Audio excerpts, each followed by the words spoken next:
Alver yoxdur. Alver necə olsun? Sən 20 manatlıq malı 90 manatla niyə satırsan? Oturub gözləyirsən ki, bir nəfər gələcək. 20-ni qoy 22-yə, 25-ə, bu gün ərzində 1000 dənə sat. Bu dəqiqə mənim mağazalarım insanlar kürək-kürəyə gəzir. Niyə?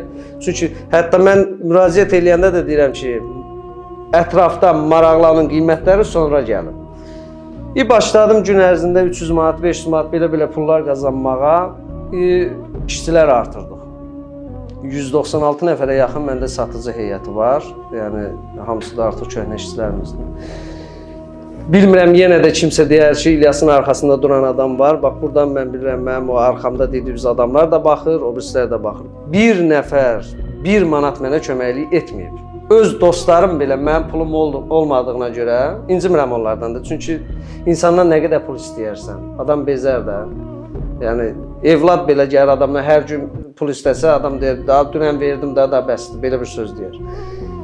Sıfırdan qalxmaq vallahi var. İndi qüsurlu insanları qınamıram, onlara mən bir söz deyə bilmərəm. Amma gənclər gəlir bizim yanımıza, baxırsan belə, muskulu məndən yeşən, nə bilim belə boy oğlanlardır.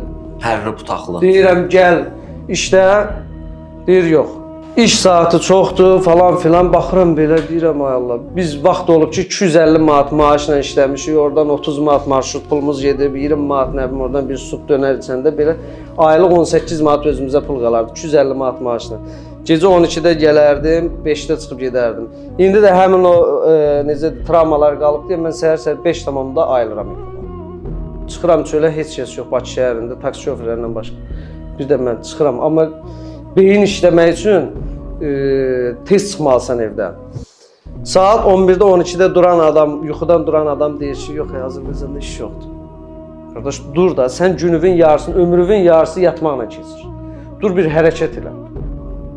Mən səhər 5-də, 6-da, 7-də evdən çıxıram bayıra. Sən günorta durana qədər, mən 11-ə qədər günümün bütün işlərinin demək olar qutarıram, bitirirəm.